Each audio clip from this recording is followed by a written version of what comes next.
What is your definition of fulfillment?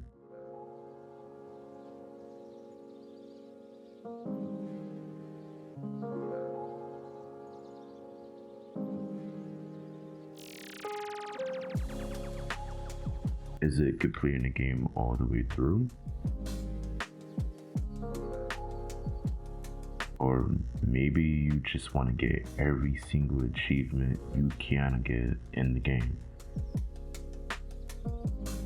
Or maybe you're more like me, where you find enjoyment out of studying art as a whole, studying professionals that never fail to not just attempt, but really put themselves out there and really express a theme, a lesson, give out a message.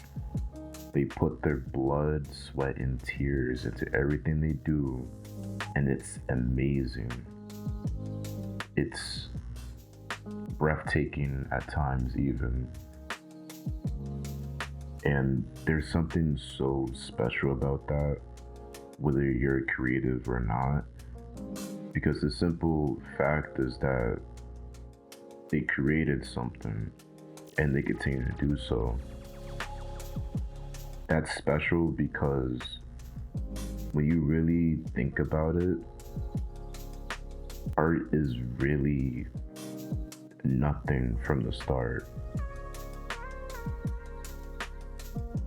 And that always leads me to the same question. How do they keep doing it over and over? Especially when you realize that art always starts as nothing. Because art is nothing.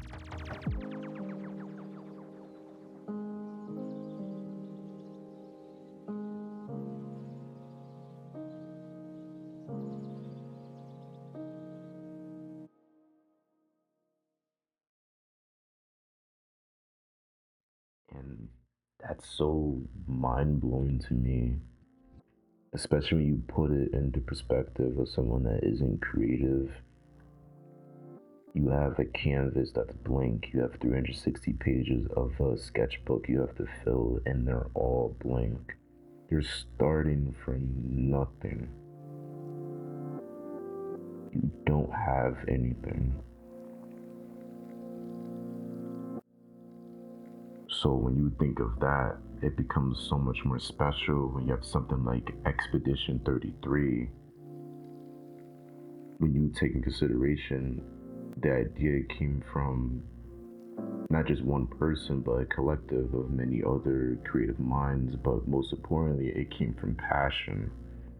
Not so much creativity. They didn't start off with anything other than an idea. Okay, so picture this. Within 2 years, you gather a team of people that are just as passionate about creating something. This idea that's just been itching at you for a while, and you want to see it through. So you make this team full of people that you're lucky enough to meet. You get acquainted with them. You guys get along. Now, within those 2 years, you expand. You have more people coming in on this project with you that help you see this vision through. And at a certain point, one day, you think to yourself, why don't we just scrap everything? Rewrite everything, change the whole idea. And let's extend the project for the next 4 years for as long as it might take. That's what Expedition 33 did.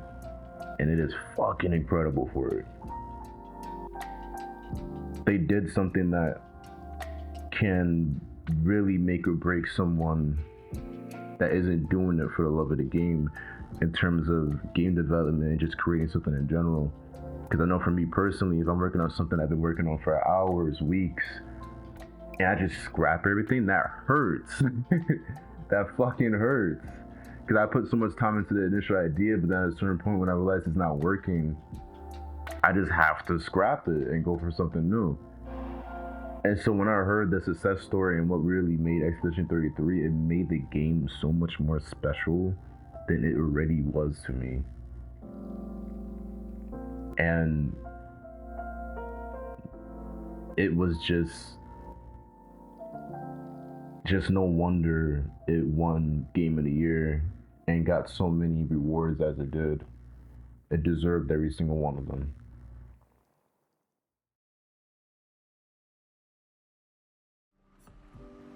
Art can be a window, and art can be a mirror. And great art is both. Son, you'll never be a true artist if there's always a mask between you and the viewer, especially when the viewer is you.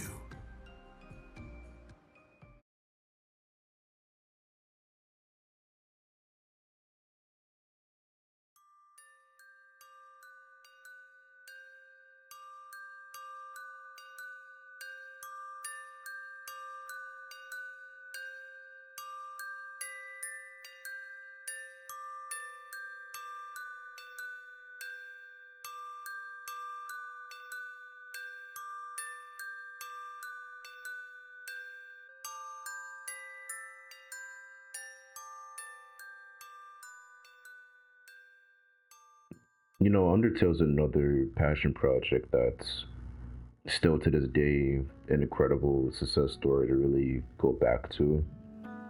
When you mention things being made by people that just make it for the love of the game, right? Every character in this game was created by one person, every musical score was created by one person, every sound effect was created by one person. Everything you could think of in this game that is there that you're able to interact with, that was created by one person. And he did every single thing that was done in this game for fun. He did it for the love of it. Even looking back at some of his tweets, it really puts two and two together to make you really realize that this was made by someone that didn't make it to become famous, to really kick off their game design career, game creator, none of that. They did it just for the sake of making something cool, something that they loved. For them to write a story because they love writing. For them to play a game because they love gaming. It was the definition of genuine creation for the sake of it. Undertale will always be seen that way to me. And it's had such an impact on me growing up. Even as I'm realizing other signs of game design, other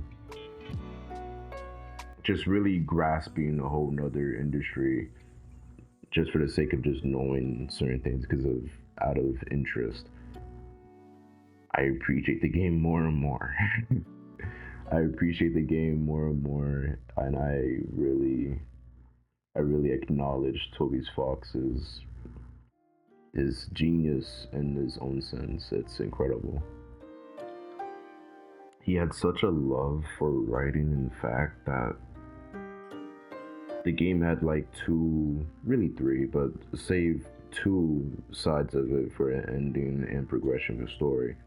Either you choose to save everyone and you don't kill a single monster, or you choose the genocide route and you choose to kill everything. And in this game, there is a right or wrong ending, and that happens to be the genocide route as the wrong ending. Toby Fox chooses to punish you when you choose the genocide route. And I fucking love that. I really love that. It's a very clever idea because he has such a love for what he does, for storytelling, for his characters, character writing, and just creation as a whole, that he treats you as the consumer, the gamer. He treats you like a regular person when you choose to kill everyone. I fucking love that. I love the execution. I love how it actually felt more dull to choose the genocide route. There was no character in it. It felt hollow. and it was beautifully done. You didn't get the same feeling you got when you played the passive route of Undertale. It wasn't the same. It really wasn't. And I just find it incredible that he was able to do that.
Now, another really big inspiration of mine,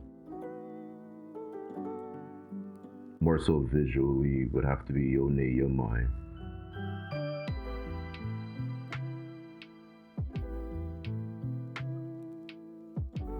Her ability to create characters and make them feel like they're popping off the page, make them feel real. The vibrant colors, the color choice, the shadow color choice, the atmosphere, everything that they deliberately choose to do when they're making their illustrations is incredible. And they were originally animators at the time. They didn't originally make illustrations. So when they made the transition, it was apparently hard for them at the time, but it doesn't seem that way from the outside perspective at all.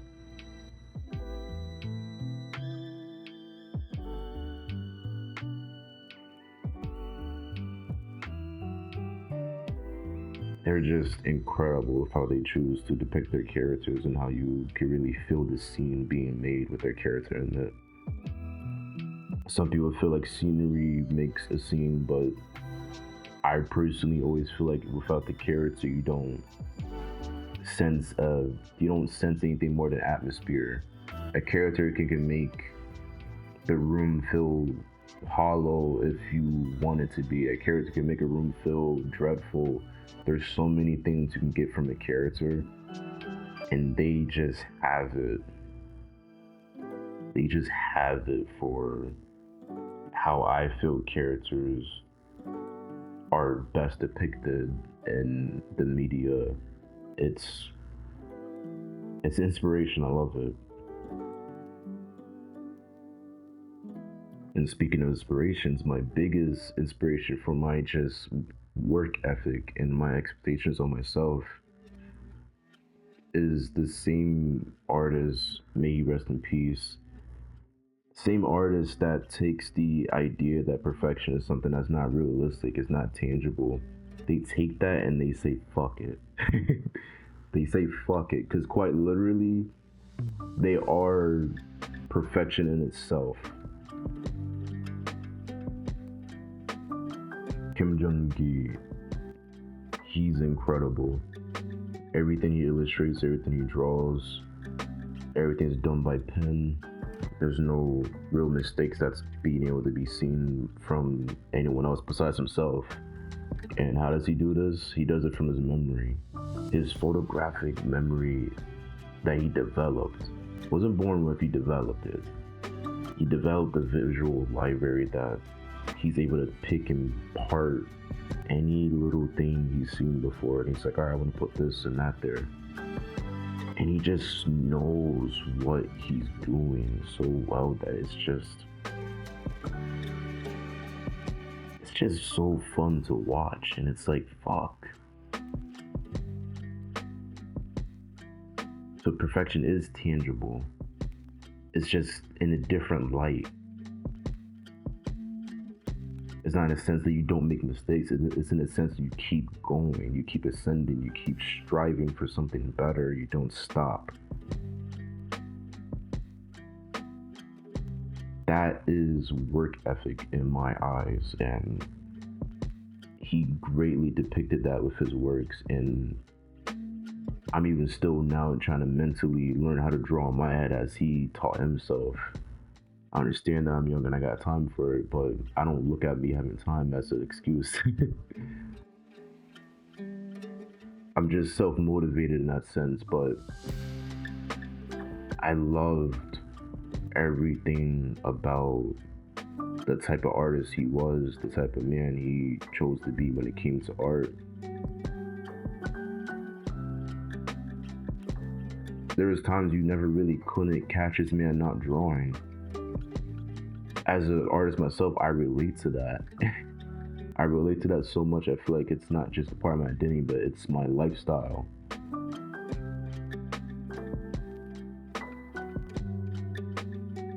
That's inspiration. That is inspiration. He left such a mark. He's so incredible.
The one thing that every type of artist of any craft, the one thing they all have in common is passion.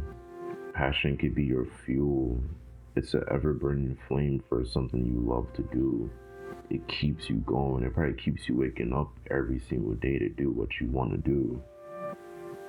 And it's tricky Because passion can be so many things, it can represent so much in your life. It's love in itself, but it can also drown you. You can always drown in your passion. And I feel like that represents Tokyo Ghoul so perfectly. That whole statement represents what Tokyo Ghoul pretty much was on outside, what it was to create it. And I can't get close to wrapping this up without mentioning Tokyo Ghoul. For that was my light bulb moment reading that story. A story of a college student who really just started his life, but everything got turned over on his head the second he met this one person. Everything in his life went to shit. Nothing good ever came from it in the long run for him in his eyes. And the one thing that sticks with you as the reader is him stating himself, if there had to be a book written about me, the same person that has nothing special about him, no qualities about him that makes him stand out from other people, completely invisible. That story would be nothing but a tragedy.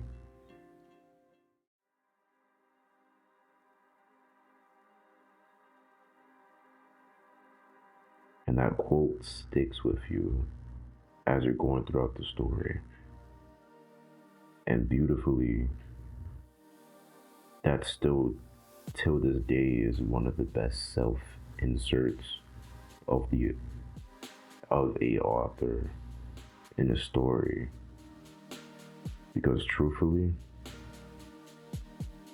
the story was a tragedy, but not in the same definition of a tragedy traditionally.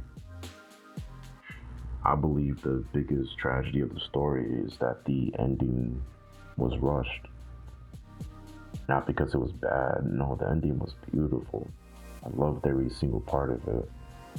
It was because it ended so soon. But all the pain that writing the story caused the author, it needed to end for his own sake.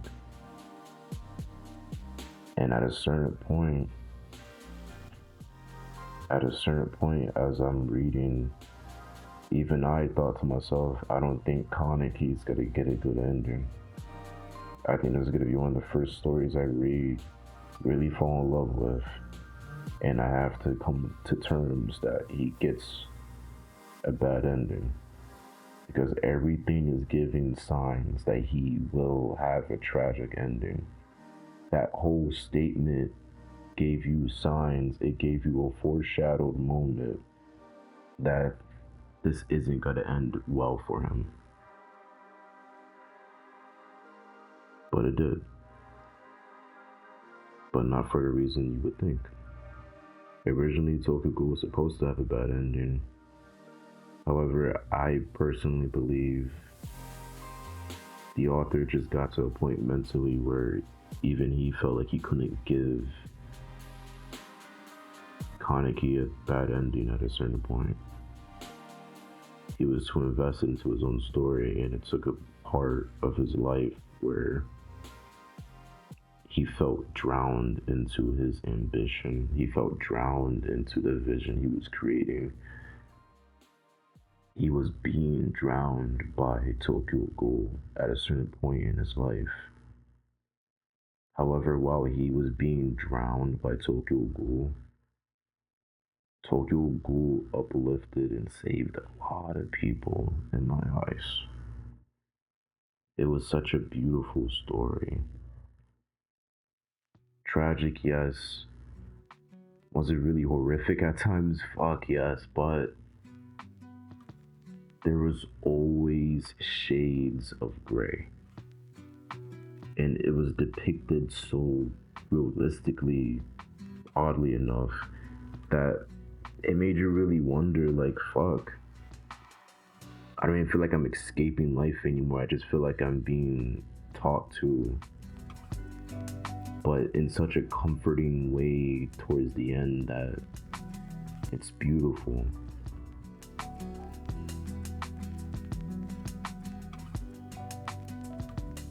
towards my towards my read of like the last few chapters of this manga, I mean, shit, probably even the middle of it, something just hit me in the back of my head. I was just like, I gotta do this one day.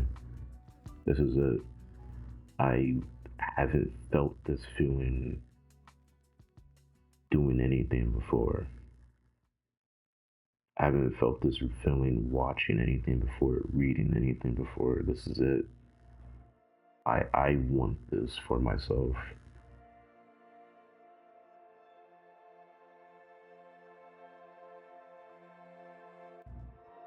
So thanks to Sue Ishia's hard work with Tokyo Ghoul, he was eventually rewarded with his next work being a schedule based on his own discretion, meaning he can release whenever he wants. He can release 3 chapters every 2 months if he wanted to, longer. And this is so great. Like, not even just in general, but for him as well, because he's having fun with what he's creating now. Chojin X it's such a different feel from Tokyo Ghoul. It feels like evolution of a creator, and I love it. I haven't kept up with it as of late. I'm trying to let the chapters pile up some more, but he quickly became one of my favorite artists, my favorite mangaka. He's incredible. I currently don't have a bigger inspiration than him as just an artist as a whole, wanting to create something and leave something behind and have it mean something to you. As a whole, I feel like that's everyone's goal, to do something like that, or to at least get a feeling of enlightenment in that level.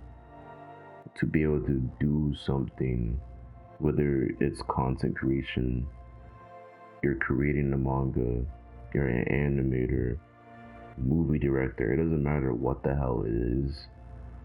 It's the feeling you get from people actually giving two shits that you're doing. The feeling that what you made someone's day better. The feeling that you doing something that you love made someone's day not just better, but it made them forget all the shitty things that happened in the week. Just maybe 5 minutes of you doing it. 15, it doesn't matter. There's no price or value to it. It's insanity. But it's an experience that I strive for every single time I want to create something, and it's just so infectious. It's so suffocating of a feeling, but not in the sense that you're drowning and gasping for air. It's in the sense that you want more. It's addicting even. It's incredible. It's uplifting. It takes all your worries away. It takes every single thing that could possibly ruin your day, ruin your week, even ruin your image of what life was supposed to be. Dole out anything, but it brings you back to a reality that life isn't the bad things that happen to you and the good things that happen to you. It's what you choose to hold on to. Life just is. As art is nothing, and that is beautiful. Because with nothing you can make something, and I fucking love that. I fucking love that you can make something, because if you can make something out of nothing, then you can take the most deepest depressing thoughts you may have, the worst situation you're in, and you can make that into a beautiful reality that is something you're living and you're not dreaming it. So much so that you don't want to sleep. You'll lose sleep over it. That's art.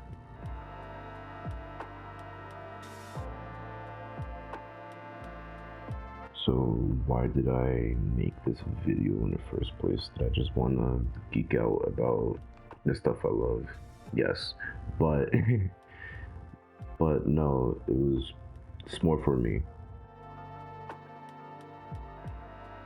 I've been in a rut creatively for a while. I've been having trouble coming up with ideas, and I've been in one before, but this felt different.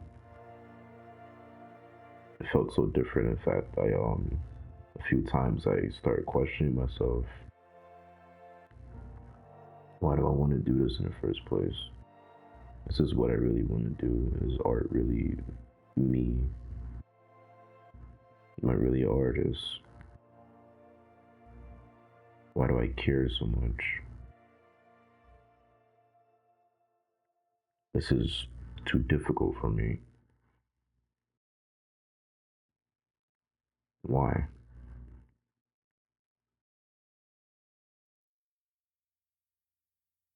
There's a lot of people out there that believe art, cartoons, animation, movies, escapism, entertainment, anything that has a lick of creativity in it, a lot of them believe is pointless.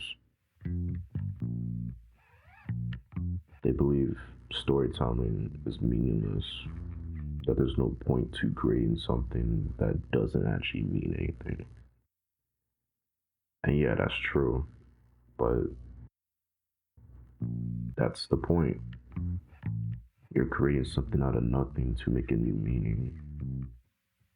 That's like creating a life. We were all born here with nothing. Went from seeing pitch black to a blinding light. Some never seen a light, but they still heard something. Others vice versa. Either way, we came from nothing to become something. And we don't even know what the fuck it is. But the beautiful part about that is that we get to choose. Because I don't think the point of being able to choose is to choose to let AI do the creative stuff for us or do other stuff for us. I think the point is for us to go through those shitty phases where you have a dead end job, but you still have a vision. You lost your mother, you lost your father, you lost your grandparents, you lost all the painful shit you can go through your life. I think it's the point to just keep going.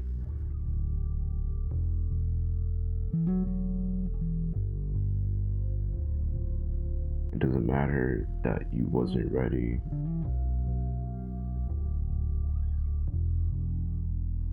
That I wasn't ready. You just do it. You just keep going. And I'm so happy I kept going.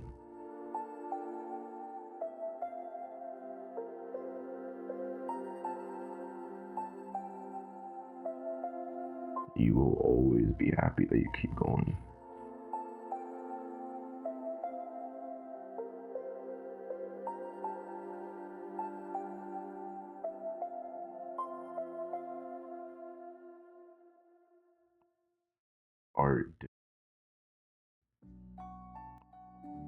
Art did so much for my mental growing up and my development as a person that I'm just grateful that I kept going. That I kept indulging myself into it. So it's a thank you to myself. Thanks.